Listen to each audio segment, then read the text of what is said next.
الحمد لله وكفى وسلام على عباده الذين اصطفى لا سيما على سيد الرسل وخاتم الأنبياء وعلى آله الأصفياء والرضوان على أصحابه الأتقياء. أما بعد فأعوذ بالله من الشيطان الرجيم. صدق الله مولانا العظيم.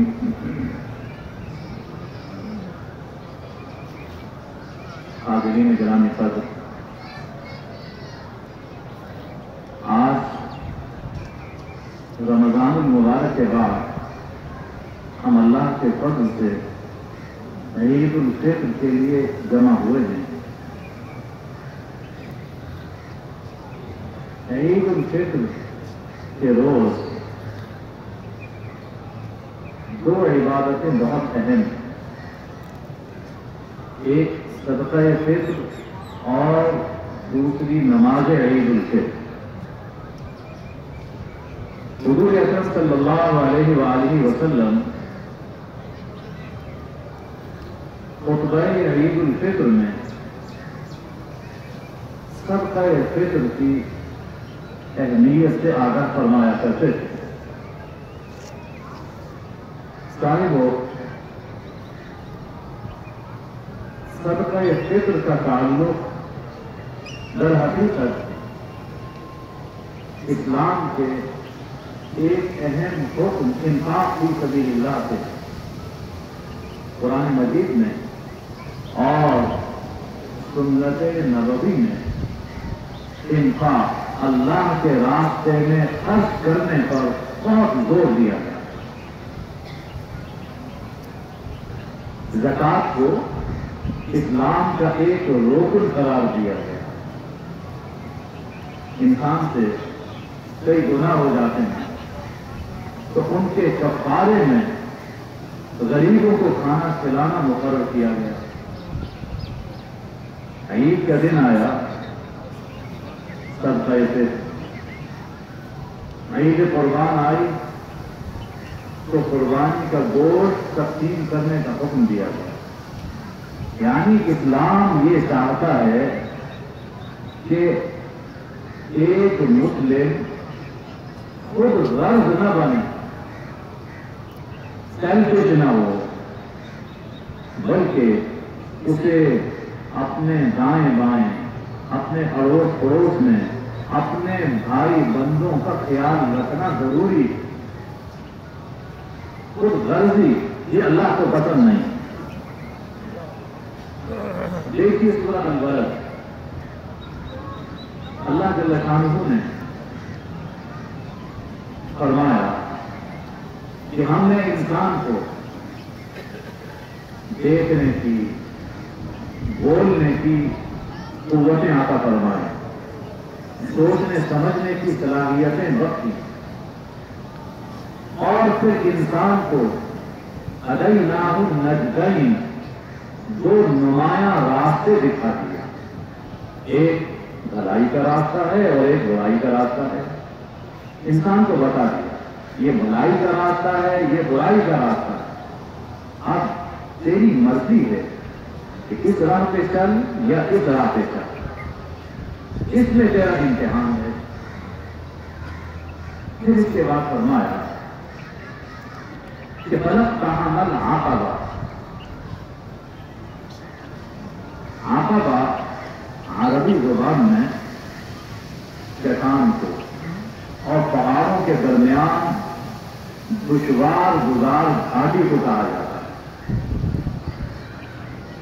قدیم زمانے کی جنگوں میں اور آج کل بھی جہاں پہاڑی صورتحال ہو، وہاں ہم دیکھتے ہیں کہ پہاڑ کی کھوٹ لے کر دشمن کا مقابلہ کیا جاتا ہے۔ کبھی حملہ ہوتا ہے تو اس گھاٹی سے گزر کر انسان اپنے آپ کو بچاتا ہے۔ کہ یہ جنگ جو کافروں سے ہوتی ہے کبھی کبھار، لیکن ایک جنگ ایسی ہے جو 24 گھنٹے انسان کو لڑنی پڑتی ہے، 24 گھنٹے، اور یہ جنگ ہے خود اپنے نفس کے ساتھ اور شیطان کے ساتھ۔ تو نفس اور شیطان کی جنگ میں شیطان اور نفس کے حملوں سے بچنے کے لیے فلق کا عمل عقبہ، یہ انسان اس دشوار گزار گھاٹی پر کیوں نہیں چڑھا؟ اس نے محنت کیوں نہیں کی؟ اس گھاٹی پر چڑھنے کی مشقت اس نے کیوں نہیں اٹھائی؟ اگر وہ اس گھاٹی پر چڑھ جاتا تو یقیناً نفس و شیطان کے حملوں سے بھی بچ جاتا اور جہنم کی آگ سے بھی اپنے آپ کو بچا جاتا۔ اب یہ دشوار گزار گھاٹی کیا ہے؟ اللہ خود سوال کروا رہے ہیں، وما ادراک مل عقبہ، تم کیا جانو کہ یہ عقبہ کیا ہے، یہ شیطان کیا ہے؟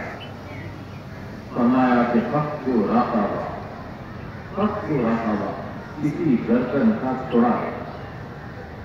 قدیم زمانے میں غلام ہے خرید کر آزاد کر دینا، اور ہمارے زمانے میں کوئی بے گناہ عیب میں پڑا ہوا ہے اسے رہائی دلوا دینا، اس کا کیس لڑ لینا، اور کسی کی گردن قرض میں جکڑی ہوئی ہے، قرض ادا کر کے اس کی گردن چھڑا لینا، یہ فک رقبہ، یہ گردن کا چھڑانا، یہ وہ عقبہ ہے کہ جس کے ذریعے انسان جہنم کی آگ سے اپنے آپ کو بچا سکتا۔ اور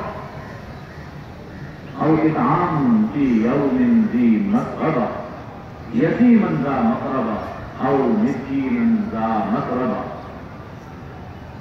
فقر و فاقہ کے دن، مہنگائی کا زمانہ ہے، تو ایسے حالات میں جب لوگ بھوک کی تکلیف اٹھا رہے ہوں اور مفت آٹا لینے کے لیے اپنی جان گنوا رہے ہوں اور در بدر پھر رہے ہوں، تو ایسے ایام میں کسی قریبی یتیم کو کھانا کھلا دینا، رشتے دار ہے، یتیم ہے، آپ کا پڑوسی ہے، یتیم ہے، اسے کھانا کھلانا، اس کی کفالت کر لینا، اس کی تعلیم کا بوجھ اٹھا لینا، اور مسکینا ذا متربہ، اور کوئی ایسا مسکین ہے، ایسا غریب ہے جو خاک میں مل رہا، خاک نشین ہے، اس میں اتنی سخت نہیں ہے کہ وہ کھڑا ہو سکے، سب کچھ اس کا ختم ہو گیا،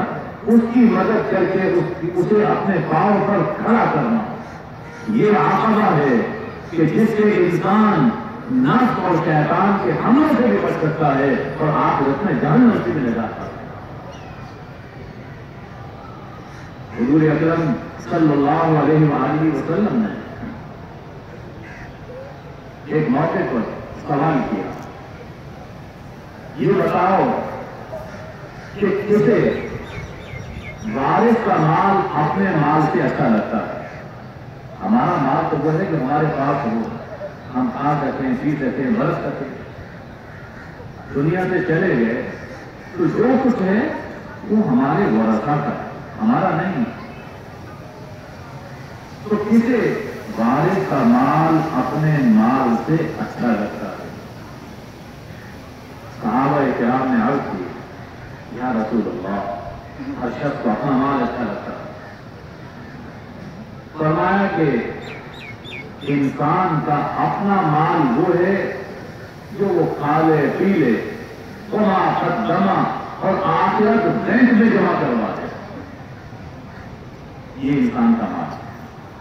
باقی جو چھوڑ گیا وہ تو پرایا مال۔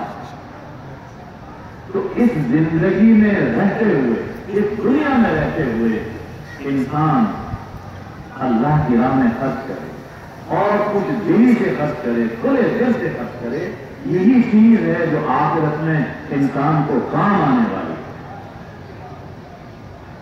اب دیکھیے اللہ کی راہ میں خرچ کرنے سے غیبی مدد انسان کو حاصل ہوتی ہے. ہم یہ سمجھتے ہیں خرچ کر لیا تو کم ہو گیا. کم نہیں ہوتا بلکہ بڑھتا ہے. اللہ کی مدد غیبی قوتیں انسان کی مددگار بن جاتی ہیں. حضور اکرم صلی اللہ علیہ وآلہ وسلم نے ارشاد فرمایا کہ ایک شخص کسی جنگل میدان میں سفر کر رہا تھا. اوپر کچھ بدریاں چھائی ہوئی, آج بھی بادل چھائے ہوئے, موسم کیسا خوشگوار ہو گیا. تو کچھ بادل وہ چھائے ہوئے تھے. آواز سنتا ہے کہ اس سے حدیقہ کا فلاں بادل جاؤ فلاں کے کھیت فلاں کے باغ کو پانی لگا سیراب پر.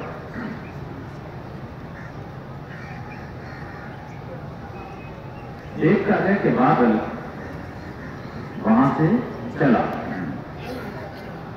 کچھ آگے جا کر پتھریلی زمین پر بستا اور وہ پانی ایک نالے میں جمع ہوتا ہے اور نالا بہنا شروع ہوتا ہے.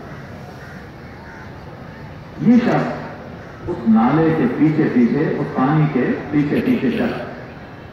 آگے جا کے دیکھتا ہے کہ ایک بندہ کشتی لیے ہوئے وہی پانی اپنے کھیتوں کو لگا رہا. اس نے جا کے پوچھا مت یا عبداللہ, بندہ خدا تیرا کیا نام ہے؟ وہی نام بتاتا ہے جو بادل نے سنا تھا. اب اس شخص نے پوچھا آپ میرا نام کیوں پوچھ رہے ہیں؟ تو اس نے بتایا کہ یہ پانی جو کھیتوں میں لگا رہا ہے, جس بادل سے یہ پانی برسا اس بادل کو آرڈر ہوا تھا کہ جاؤ فلاں کے کھیت کو سیراب کرو. آخر تم ایسا کیا کام کرتے ہو کہ اللہ غیبی تمہاری مدد کر رہا ہے, بادلوں کو تمہارا کھیت سیراب کرنے کے لیے مقرر کر رہا ہے, ایسا کیا کام؟ اس نے کہا کہ اچھا اگر بات کھل ہی گئی ہے میں تمہیں بتا دیتا ہوں. دیکھو جتنی بھی پیداوار ہوتی ہے میں اس سے 3 حصے کرتا ہوں اور 1/3 اللہ کی راہ میں صدقہ کر دیتا ہوں. حکم کیا ہے, لازم کیا ہے؟ 10واں حصہ بارانی زمین سے 10واں حصہ, یہ تو لازم ہے. اس کے لیے انسان اپنے اسباب اختیار کر سکتا ہے. لیکن اگر کوئی 10ویں سے بڑھ کر 3واں حصہ خیرات کرتا ہے تو پھر اللہ اسباب کو اس کے لیے خود مقرر فرما دیتا ہے. انسان کو کچھ کرنے کی ضرورت نہیں ہے. 3واں حصہ سب سے پہلے میں اللہ کی راہ میں خیرات کرتا ہوں اور 1 حصہ اپنے لیے اپنے گھر والوں کے لیے رکھتا ہوں اور 1 حصہ میں دوبارہ اسی کھیت میں لگا دیتا ہوں. صاحبو اس پر غور کیجیے, جس شخص کے کھیتوں کو اللہ سیراب کروا رہا ہو وہ اللہ کا ولی ہے, وہ اللہ کا ولی, اللہ کا دوست. اس سے ہمیں یہ بات بھی سمجھ میں آتی ہے کہ اللہ کی ولایت حاصل کرنے کے لیے, اللہ کا ولی بننے کے لیے ہمیں کسی حجرے میں بیٹھنے کی ضرورت نہیں. اللہ کا ولی وہی نہیں ہے کہ جو ایک خاص گیٹ اپ کے اندر ہوتا ہو, اس نے عبایا پہن رکھا ہے, بڑے خوبصورت گلاسز لگائے ہوئے ہیں اور بڑی اچھی گاڑی کے اندر وہ جھومتا جھامتا ہوا آ رہا ہے, وہ اللہ کا ولی. ایک شخص اپنے آفس میں بیٹھا ہوا ہے, خدمت خلق کر رہا ہے. ایک شخص جس منصب پر ہے, جو کام کر رہا ہے, اگر وہ کام اللہ کی رضا کے لیے اور اللہ کی مخلوق کی خدمت کے لیے کر رہا ہے تو وہ اپنی کرسی پر بیٹھے ہوئے بھی اللہ کی ولایت حاصل کر سکتا ہے. وہ اللہ کا ولی قرآن مختلف ہے. حضور اکرم صلی اللہ علیہ وسلم نے فرمایا کہ تم اللہ کے بندوں کی خدمت کرو, ان کی مدد کرو, ان کے کام آؤ, اللہ تمہارے کام بنانا شروع کر دے گا. کتنا آسان طریقہ, جس کا کام اللہ بنا ہے اس کا کام کہیں رک نہیں ہو سکتا.